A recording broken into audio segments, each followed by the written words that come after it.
جیسا کہ آپ سب جانتے ہیں کہ شام میں بشار الاسد کی حکومت کا خاتمہ ہو چکا ہے اور وہ اپنی سمیت روس میں بنا لے چکے ہیں۔ ان کے ملک میں کیا سرگرمیاں چل رہی ہیں، مخالف ممالک کا ان کے ساتھ کیا رویہ ہے، یو این اس کے بارے میں کیا کہتی ہے اور ان کی عوام کا اپنے ملک کے بارے میں کیا فیصلہ وہ کس انداز سے کرنا چاہتے ہیں، آج ہم اس پہ بات کریں گے۔ اسرائیلی اخبار کی تازہ ترین رپورٹ کے مطابق وہ جنگ ہار چکے ہیں۔ دمشق کی جانب باغیوں کی پیش قدمی پر روس نے ماسکو کی جانب سے بشار الاسد کو بتایا گیا ہے کہ وہ جنگ ہار چکے ہیں۔ دمشق کی جانب سے انٹیلیجنس نے بشار الاسد کے محفوظ سفر کا اہتمام کیا۔ اسرائیلی جدید فوجی اہداف پر 480 حملے کیے۔ رپورٹ میں بتایا گیا کہ اسرائیل نے زیر قبضہ گولان کی پہاڑیوں کے مستقلی پر زور دیا، جس میں اقلیتوں کے حقوق کا احترام کیا جائے گا۔ انہوں نے کہا کہ اقوام متحدہ شام میں ایک انتخاب خود کر سکیں گے۔ انہوں نے کہا کہ شام کے ساتھ ساتھ فلسطینی عوام کے حق خود ارادیت اور ریاست کا مستقل ہونا بھی ضروری ہے۔ عوامی برادری کا فرض ہے کہ وہ مختلف شامی رہنماؤں کی حمایت کے لیے ہر ممکن کوشش کرے۔ انہوں نے نوٹ کیا کہ شام میں کافی تقسیم تھی اور اب ملک میں اتحاد کو نظر آتش کر دیا۔ شام میں بشار الاسد کے اقتدار کے خاتمے کے بعد بھی باغیوں کی نفرت میں کمی نہیں آئی۔ باغیوں نے بدھ کو بشار الاسد کے والد حافظ الاسد کی قبر کو آگ لگا دی۔ اس کی تصاویر بھی سوشل میڈیا پہ وائرل ہو رہی ہیں، جن میں باغی ان کے جلتے ہوئے مقبرے کے پاس کھڑے نظر آ رہے ہیں۔ یہ مقبرہ مغربی شامی صوبے لازکیہ میں بنایا گیا تھا اور شام میں ان کے واقعہ میں واقع ہوا اور مانیٹر نے بتایا کہ مقبرے کا زیادہ تر حصہ جل گیا ہے۔ باغی پورے شام کو یہ بات بڑے فخر سے بتاتے ہوئے نظر آ رہے ہیں۔ یہ ملک بھر میں اپنی موجودگی پھیلا رہے ہیں۔ ایک کلپ وائرل ہو رہا ہے جس میں باغی فوج کے علاقے میں گھومتے ہوئے سلامتی اور استحکام کو فروغ دیں گے اور ہمیں اپنے ملک کو اپنے پیروں پر کھڑا کرنے کی ضرورت ہے اور اس میں ہمیں سب کو ایک دوسرے کی مدد کی ضرورت ہے۔ شام گولانی کی مدد سے یوکرین کی مدد ہوئی، جس کی وجہ سے اس کے لیے اسد کی حکومت کا تختہ الٹنا آسان ہو گیا۔ اسد کے جاتے ہی روس اور ایران کو سب سے زیادہ نقصان اٹھانا پڑا۔ کیا کبھی کسی نے سوچا ہوگا نے HTS کو ڈرون کے ساتھ مدد کی اور اس نے روپے کا ڈرون HTS اور جیت کی راہ ہموار۔ شامی حکومت کو گرانے کا منصوبہ بہت پہلے بنایا گیا تھا۔ رپورٹ کے مطابق ڈرون چھوٹا لیکن مہلک ڈرون ہے۔ سائز میں چھوٹا، یہ ڈرون بہت تیز ہے اور تیز رفتاری سے اڑتا ہے۔ ڈرون چلانے والے کو پائلٹ کہا جاتا ہے اور وہ اپنے ہاتھوں سے اس کو کنٹرول کرتا ہے اور VR ہیڈ سیٹ رکھ کر چلاتا ہے۔ اس میں نصب کیمرہ پائلٹ کو لانا ہے کہ HTS کو یوکرین سے فنڈنگ بھی ملی ہے۔ یوکرین نے ایک ہی وقت میں اپنے دو دشمنوں روس اور ایران دونوں کو شکست دی ہے۔ ایران دارالحکومت دمشق پر قبضے کے چند گھنٹے بعد کہی۔ ایک ہفتہ قبل دمشق میں ایرانی وزیر خارجہ سے ملاقات کے بعد سیاست کی کوئی تصویر نہیں دکھائی گئی۔ خامنہ ای نے الزام لگایا تھا کہ شام کے سابق صدر بشار الاسد کی اسرائیل کا تھا۔ ادھر اسرائیلی ریاست کو شکست دینے کی کوشش میں رہنمائی کرتے رہے ہیں۔ کارٹز نے الزام عائد کیا کہ اردن کی سرحد سے متصل اسرائیل کے زیر قبضہ مغربی کنارے میں ہتھیاروں کی اسمگلنگ کی کوششوں کے ساتھ ہی ایران کے محور مزاحمت کے ایک اہم حصے بشار الاسد کے اقتدار کے خاتمے اور ان کے روس فرار ہونے کے بعد اپنے پہلے تبصرے میں آیت اللہ علی خامنہ ای نے ترکی کا نام لیے بغیر اس تنازع میں پڑوسی ملک کے کردار پر بھی تنقید کی۔ ایرانی میڈیا کے مطابق انہوں نے تہران میں کہا، اس میں کوئی شک نہیں ہونا چاہیے کہ شام میں جو کچھ ہوا وہ ایک مشترکہ امریکی اور اسرائیلی منصوبے اور اس کی کمانڈ سینٹر امریکہ اور اسرائیلی حکومت کے ہاتھ میں ہے۔ کیونکہ انقیاس آرائیوں کو بھی مسترد کر دیا جن میں کہا گیا تھا کہ شام کے صدر بشار الاسد کی حکومت کے خاتمے سے ایران کمزور ہو جائے گا۔ انہوں نے کہا کہ یہ جاہل تجزیہ نگار مزاحمت کے معنی سے ناواقف ہیں۔ وہ سمجھتے ہیں کہ اگر مزاحمت کمزور ہوئی تو اسلام۔ السلام علیکم guys, welcome back to my channel. I hope آپ سب خیریت سے ہوں گے۔ آج کی اس ویڈیو میں ہم لوگ بات کریں گے ملک شام کی تازہ ترین صورتحال کے بارے میں۔ جیسا کہ آپ سب جانتے ہیں کہ شام میں بشار الاسد کی حکومت کا خاتمہ ہو چکا ہے اور وہ اپنی فیملی سمیت روس میں بنا لے چکے ہیں۔ ان کے ملک میں کیا سرگرمیاں چل رہی ہیں، مخالف ممالک کا ان کے ساتھ کیا رویہ ہے، یو این اس کے بارے میں کیا کہتی ہے اور ان کی عوام کا اپنے ملک کے بارے میں کیا رد عمل ہے، کیا سوچ ہے اور اپنے ملک کی قسمت کا فیصلہ وہ کس انداز سے کرنا چاہتے ہیں، آج ہم اس پہ بات کریں گے۔ اسرائیلی اخبار کی تازہ ترین رپورٹ کے مطابق ماسکو کی جانب سے بشار الاسد کو بتایا گیا کہ وہ جنگ ہار چکے ہیں۔ دمشق کی جانب باغیوں کی پیش قدمی پر روس نے بشار الاسد کو شام فوری طور پر چھوڑنے کا مشورہ دے دیا۔ روسی صدر پیوٹن نے بشار الاسد کو محفوظ طریقے سے ماسکو منتقل کرنے کے آپریشن کی منظوری دے دی۔ ماسکو کی جانب سے بشار الاسد کو بتایا گیا ہے کہ وہ جنگ ہار چکے ہیں۔ دمشق کی جانب باغیوں کی پیش قدمی پر روس نے بشار الاسد کو شام چھوڑنے کا مشورہ دیا۔ اسرائیلی اخبار نے دعویٰ کیا ہے کہ معزول شامی صدر بشار الاسد کی دمشق سے ماسکو ہنگامی روانگی کا اہتمام روس کی انٹیلی جنس نے کیا تھا۔ چند روز قبل شام کے سابق صدر بشار الاسد باغی افواج کی پیش قدمی کے سبب دمشق سے طیارے میں فرار ہو کر روس چلے گئے تھے۔ اسرائیلی جریدے نے ذرائع کے حوالے سے رپورٹ میں دعویٰ کیا کہ روس کی جانب سے بشار الاسد کو بتایا گیا کہ وہ جنگ ہار چکے ہیں۔ دمشق کی جانب باغیوں کی پیش قدمی کے سبب دمشق سے طیارے میں فرار ہو کر روس چلے گئے تھے۔ اسرائیلی جریدے نے ذرائع کے حوالے سے رپورٹ میں دعویٰ کیا کہ روس کی جانب سے بشار الاسد کو بتایا گیا کہ وہ جنگ ہار چکے ہیں۔ دمشق کی جانب باغیوں کی پیش قدمی پر روس نے بشار الاسد کو شام فوری طور پر چھوڑنے کا مشورہ دیا۔ روس کے صدر پیوٹن نے بشار الاسد کو محفوظ طریقے سے ماسکو منتقل کرنے کے آپریشن کی منظوری دی۔ بشار الاسد سے کہا گیا کہ وہ اپنے قریبی رفقا کو اطلاع دیے بغیر ماسکو کے لیے روانہ ہو جائیں۔ بشار الاسد نے ہنگامی روانگی سے قبل اپنے قریبی رفقا کو اطلاع نہیں دی۔ امریکی جریدے کی رپورٹ کے مطابق روس کے صدر پیوٹن نے بشار الاسد کو محفوظ طریقے سے ماسکو منتقل کرنے کے آپریشن کی منظوری دی، جس کے بعد روسی انٹیلی جنس نے بشار الاسد کے محفوظ سفر کا اہتمام کیا۔ اسرائیلی جریدے کے مطابق بشار الاسد دمشق سے اپنے پرائیویٹ جیٹ میں شام میں روسی ایئر بیس پہنچے۔ بشار الاسد کے سفر کے دوران طیارے کا ٹرانسپونڈر بند کر دیا گیا تاکہ طیارے کی لوکیشن اور دیگر انفارمیشن کا پتہ نہ چل سکے۔ رپورٹ کے مطابق بشار الاسد حمیمیم ایئر بیس سے روسی فوجی طیارے میں ماسکو کے لیے روانہ ہوئے۔ روس کے سفر کے دوران ترک فضائی حدود سے اجتناب کیا گیا۔ دوسری جانب اسرائیلی فوج کی طرف سے شام پر حملے جاری ہیں، جن میں شامی فوجی اہداف کو نشانہ بنایا گیا ہے۔ عرب نشریاتی ادارے کے مطابق اسرائیلی جنگی طیاروں نے شام میں فضائی کارروائی تیز کرتے ہوئے گزشتہ 48 گھنٹوں میں اسٹریٹجک فوجی اہداف پر 480 حملے کیے۔ رپورٹ میں بتایا گیا کہ اسرائیل نے زیر قبضہ گولان کی پہاڑیوں کے مشرق میں بفر زون میں فوج بھیج دی ہے، جس نے 70 سے 80% شام کے اسٹریٹجک فوجی اثاثوں کو تباہ کر دیا۔ اسرائیل نے البیزا اور انطاکیہ بندرگاہ پر 15 بحری جہازوں کو نشانہ بنایا، جبکہ دارالحکومت دمشق اور دیگر اہم شہروں میں ہتھیاروں کی تیاری کے مقامات پر بھی حملے کیے گئے۔ رپورٹ میں کہا ہے کہ وزیر اعظم نیتن یاہو غزہ سے شمالی شام تک گریٹر اسرائیل منصوبے پر گامزن ہیں۔ دوسری جانب روس نے اسرائیلی حملوں کو شام اسرائیل امن معاہدے کی خلاف ورزی قرار دے دیا۔ اقوام متحدہ کی تازہ ترین رپورٹ کے مطابق شام کے عوام اپنے ملک کی قسمت کا فیصلہ خود کریں گے۔ اقوام متحدہ کی تازہ ترین رپورٹ کے مطابق اقوام متحدہ نے امید ظاہر کی ہے کہ شام عوام بشار الاسد کی حکومت کے خاتمے کے بعد اپنی قسمت کا انتخاب خود کرے گی۔ اقوام متحدہ کے سربراہ انتونیو گوتریش نے جنوبی افریقہ کے شہر پریٹوریا میں صحافیوں سے بات کرتے ہوئے بشار الاسد کی حکومت کے خاتمے کو مشرق وسطیٰ میں امید کی ایک وجہ قرار دیتے ہوئے ایک ہموار سیاسی منتقلی پر زور دیا، جس میں اقلیتوں کے حقوق کا احترام کیا جائے گا۔ انہوں نے کہا کہ اقوام متحدہ شام میں ایک جامع سیاسی عمل کے ساتھ اقتدار کی ہموار منتقلی کی حمایت کے لیے پوری طرح پرعزم ہے، جس میں تمام اقلیتوں کے حقوق کا مکمل طور پر احترام کیا جائے گا اور اس کی علاقائی سالمیت کو مکمل طور پر بحال کرنے کے لیے ایک متحدہ خود مختار شام کی طرف راہ ہموار کی جائے گی۔ انہوں نے مزید کہا کہ میں شامی عوام پر مکمل اعتماد کرتا ہوں کہ وہ اپنی قسمت کا انتخاب خود کر سکیں گے۔ انہوں نے کہا کہ شام کے ساتھ ساتھ فلسطینی عوام کے حق خود ارادیت اور ریاست کا مستقل ہونا بھی ضروری ہے۔ انہوں نے بتایا کہ شام کے لیے ان کے خصوصی ایلچی گیر پیٹرسن آگے بڑھنے کے لیے تمام اہم فریقین کے ساتھ بات چیت کر رہے ہیں۔ انہوں نے اس بات پہ زور دیا کہ بین الاقوامی برادری کا فرض ہے کہ وہ مختلف شامی رہنماؤں کی حمایت کے لیے ہر ممکن کوشش کرے۔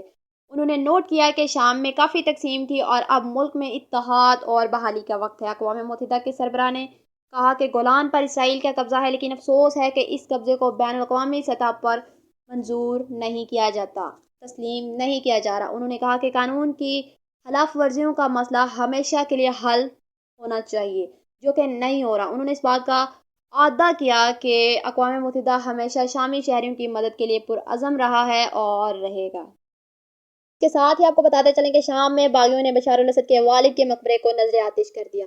شام میں بشار الاسد کے اقتدار کے خاتمے کے بعد بھی باغیوں کی نفرت میں کمی نہیں آئی۔ باغیوں نے بدھ کو بشار الاسد کے والد حافظ الاسد کی قبر کو آگ لگا دی۔ اس کی تصاویر بھی سوشل میڈیا پہ وائرل ہو رہی ہیں۔ جن میں باغی ان کے جلتے ہوئے مقبرے کے پاس کھڑے نظر آ رہے ہیں۔ یہ مقبرہ مغربی شامی صوبے لازکیہ میں بنایا گیا تھا اور شام میں ان کے بیٹے بشار الاسد کے والد شام کے سابق صدر حافظ الاسد کا سن 2000 میں انتقال ہو گیا تھا۔ اس کے بعد ان کی خواہش کے مطابق انہیں ان کے آبائی گاؤں کردھا میں سپرد حق کر دیا گیا۔ لازکیہ میں واقع وار مانیٹر نے بتایا کہ مقبرے کا زیادہ تر حصہ جل گیا ہے۔ باغی پورے شام کو یہ بات بڑے فخر سے بتاتے ہوئے نظر آ رہے ہیں۔ دوسری جانب شام کے شہروں میں حالات معمول پر آ رہے ہیں۔ دارالحکومت دمشق میں دکانیں اور بازار آہستہ آہستہ کھل رہے ہیں۔ عیسائی لوگ سب زیادہ خوف کے سائے میں ہیں کیونکہ اب تک وہ بشار الاسد کی حفاظت میں تھے، لیکن باغی اب ان سے بھی نفرت کرتے ہیں۔ ایک عیسائی رہنما نے بتایا کہ باغیوں کے ایک رہنما نے ہم سے رابطہ کیا، ہم نے انہیں نیا شام بنانے میں اپنی مدد کا یقین دلایا ہے، لیکن اس کا یہ مطلب ہرگز نہیں ہے کہ ہم مکمل طور پر محفوظ ہیں۔ فادرونس نے بتایا کہ باغیوں کی جانب سے اچھے اشارے ملے ہیں۔ کچھ لوگ ہمارے گروپ میں روٹیاں تقسیم کرتے بھی نظر آئے ہیں۔ باغی تیزی سے ملک بھر میں اپنی موجودگی پھیلا رہے ہیں۔ ایک کلپ وائرل ہو رہا ہے جس میں باغی فوج کے علاقے میں گھومتے ہوئے نظر آ رہے ہیں۔ شام کے مختلف علاقوں پر باغیوں کا مکمل طور پر کنٹرول ہے۔ ادھر شام کے عبوری وزیر اعظم محمد البشیر نے دنیا بھر میں پناہ گزینوں کے طور پر مقیم شامیوں سے ملک واپس لوٹنے کی اپیل کی ہے۔ انہوں نے کہا کہ حیات تحریر الشام کی حکومت کو وراثت میں بادعنوان انتظامیہ ملی ہے۔ حالات کافی خراب ہیں، ملکی زر مبادلہ کے ذخائر بھی ختم ہو چکے ہیں۔ اس کے باوجود آپ اپنے ملک میں واپس آ جائیں، ہم مل کر شام میں سلامتی اور استحکام کو فروغ دیں گے، اور ہمیں اپنے ملک کو اپنے پیروں پر کھڑا کرنے کی ضرورت ہے، اور اس میں ہمیں سب کو ایک دوسرے کی مدد کی ضرورت ہے۔ شام میں یوکرین کے صرف 10,000 کے ہتھیار، اسد کو کیا گیا تباہ۔ شام کی جنگ میں یوکرین کے داخلے نے پوری جنگ کا رخ بدل دیا۔ گولانی کی مدد سے یوکرین کی مدد ہوئی، جس کی وجہ سے اس کے لیے اسد کی حکومت کا تختہ الٹنا آسان ہو گیا۔ اسد کے جاتے ہی روس اور ایران کو سب سے زیادہ نقصان اٹھانا پڑا۔ کیا کبھی کسی نے سوچا ہوگا کہ صرف 40,000 روپے کے ہتھیار سے کسی ملک کی طاقت بدلی جا سکتی ہے؟ سوال جائز ہے، اور اس سوال کا جواب ہاں میں ہے۔ شام میں ایسے 40,000 ہتھیاروں کے ساتھ بشار الاسد کی حکومت کو شام سے بے دخل کر دیا گیا، اور صرف ایک نہیں 2 ممالک کو بھی بری طرح نقصان ہوا، اور وہ بھی اسد کے سب سے بڑے حمایتی ممالک روس اور ایران ہیں۔ شام، روس اور ایران کے درمیان شراکت داری کی بھی ایک طویل تاریخ ہے۔ ایران یوکرین کے ساتھ جاری جنگ میں روس کی کھل کر مدد کر رہا ہے۔ یوکرین بھی روس کو ہر سطح پر کمزور کرنے کا کوئی موقع نہیں چھوڑ رہا تھا۔ اس بار بھی روس کی کمر توڑنے کے لیے شام میں ایک مہلک منصوبہ بنایا، اور اس میں کامیاب بھی ہوا۔ یوکرین نے HTS کو ڈرون کے ساتھ مدد کی، اور اس نے اسد کا تختہ الٹ دیا۔ یوکرین کا 40,000 روپے کا ڈرون HTS اور جیت کی راہ ہموار۔ شامی حکومت کو گرانے کا منصوبہ بہت پہلے بنایا گیا تھا۔ رپورٹ کے مطابق گولانی کی قیادت میں HTS شام کے ادلب سے پیش قدمی سے 4 دن قبل یوکرین نے 1500 first person view drones Idlib میں بھیجے تھے، جو کہ حیات تحریر شام کے گڑھ ہیں، اور اس کے 22 ڈرون آپریٹرز بھی۔ اس سے پہلے HTS آگے بڑھتا پورا بلیو پرنٹ تیار کیا گیا اور پھر حملہ کیا گیا۔ فرسٹ پرسن ویو ڈرون، جس کی قیمت بھی 40,000 روپے سے کم ہے، لیکن اس نے قیمتی فوجی ساز و سامان تباہ کر دیا۔ اس ڈرون کو چلانے کے لیے ایسے کسی کمانڈ اینڈ کنٹرول سینٹر کی ضرورت نہیں ہے، بلکہ اسے دشمن کے علاقے سے صرف 3 سے 5 کلومیٹر دور سے بھی کسی بھی بنکر میں بیٹھ کر چلایا جا سکتا ہے۔ اس ڈرون سے میدان جنگ میں یوکرین نے روس کو بھی سخت نقصان پہنچایا۔ فرسٹ پرسن ویو ڈرون چھوٹا لیکن مہلک ڈرون ہے۔ سائز میں چھوٹا، یہ ڈرون بہت تیز ہے اور تیز رفتاری سے اڑتا ہے۔ ڈرون چلانے والے کو پائلٹ کہا جاتا ہے، اور وہ اپنے ہاتھوں سے اس کو کنٹرول کرتا ہے اور VR ہیڈ سیٹ رکھ کر چلاتا ہے۔ اس میں نصب کیمرہ پائلٹ کو لائیو فیڈ بھیجتا رہتا ہے۔ اس ڈرون کی نیویگیشن کی صلاحیت زبردست ہے۔ اس کی رینج 6 سے 7 کلومیٹر ہے۔ اس ڈرون کے ذریعے دھماکہ خیز مواد بھی فائر کیا جا سکتا ہے۔ پہلے یہ ڈرون ریسنگ کے لیے استعمال ہوتے تھے، لیکن اب یہ جاسوسی، ہدف کی شناخت، براہ راست حملے کے لیے بھی استعمال کیے جاتے ہیں۔ رپورٹ کے مطابق یوکرین کی انٹیلیجنس ایجنسی کے اہلکاروں نے ادلب کا دورہ کیا تھا اور وہاں پر کچھ وقت بھی گزارا تھا۔ یوکرین پر حملے کے لیے روس کے حملہ کرنے سے پہلے اس نے شام میں روسی بحریہ کے اڈے پر اپنے جنگی جہازوں کی تعیناتی بڑھا دی تھی۔ وہ یوکرین کو گھیرے میں لینے کے لیے ایک بڑا قدم تھا۔ یوکرین بھی مشرق وسطیٰ پر روس کی گرفت ڈھیلی کرنے کا موقع چاہتا تھا، اور وہ اسے شام کے بہانے مل گیا۔ ذرائع کا یہ بھی کہنا ہے کہ HTS کو یوکرین سے فنڈنگ بھی ملی ہے۔